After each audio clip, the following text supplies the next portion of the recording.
Hello student, मैं साजिद अंसारी आप सबका स्वागत करती हूँ ऑनलाइन स्टडी विद एसए में। आज की जो हमारी बुक का नाम है वो है MAD 8 भूमंडलीकरण एवं भूमंडलीकरण एवं पर्यावरण।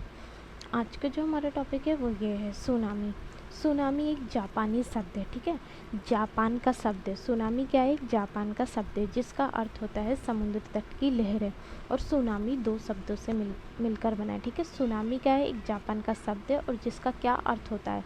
समुद्र तट की लहरें। सुनामी दो शब्दों से मिलकर बना है, सु प्लस नामी।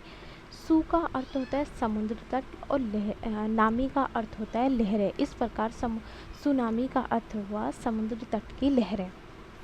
जब समुद्र के भीतर अचानक कोई बड़ी हलचल होती है, भीतर मतलब उसके अंदर, ठीक है।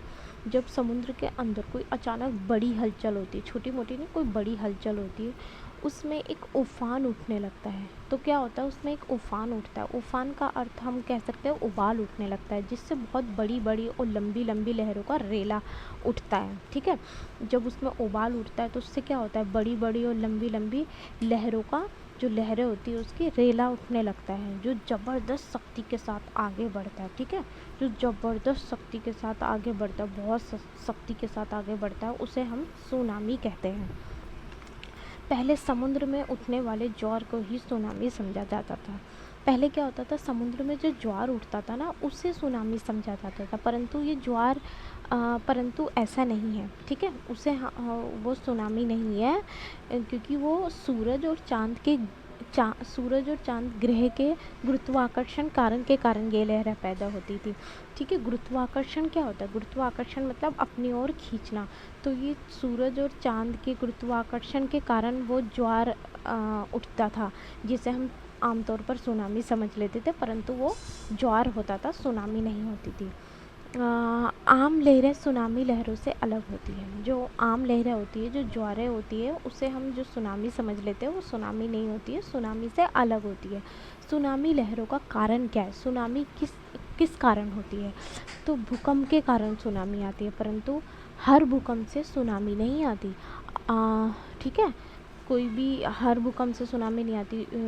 भूकंप का केंद्र समुद्र के अंदर है, समुद्र के या तो अंदर है या उसके आसपास है, तो सुनामी आने का सबसे ज़्यादा खतरा रहता है। अब ऐसा नहीं है कि मतलब कहीं पर भी भूकंप आ रहा है और हम बोलते कि सुनामी आ सकती है, सुनामी आने के कारण है, नहीं। अगर जो वो भूकंप का केंद्र समुद्र के अंदर है या उसके आसपास है, तो सबसे ज़्यादा सुनामी आने का खतरा रहता है। अगर जो भूकंप उसके समुद्र के पास है ही नहीं, वो दूसरे क्षेत्र में, और हम ये बोलते कि सुनामी आने का खतरा है, तो नहीं। अगर भूकंप का केंद्र समुद्र के अंदर है या उसके आसपास है, तो ही सुनामी आने का खतरा बना रहेगा। कई बार सुनामी ज़मीन के धंसने, जब ज़मीन नीचे धंस जाती है उसके कारण आती है, और या फिर ज्वालामुखी फटती है उसके कारण आती है।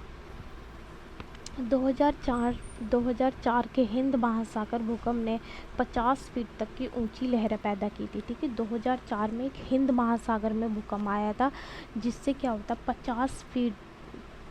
50 फीट कितना होता है, उतनी ऊंची तक लहरें पहुंच गई थी, और जिससे इंडोनेशिया, श्रीलंका, भारत, थाईलैंड, अन्य देशों के किनारे नष्ट हो गए थे, ठीक है।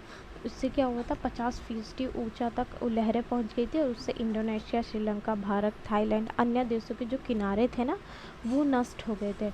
इंडोनेशिया से भूकंप और सुनामी से कम, ये जो 2004 की बात हो रही है, उसमें इंडोनेशिया में क्या हुआ था? भूकंप और सुनामी के कारण 79900 लोग मारे गए थे, और श्रीलंका में कम से कम 41,000 लोग मारे गए थे, और भारत में कितने मारे गए थे?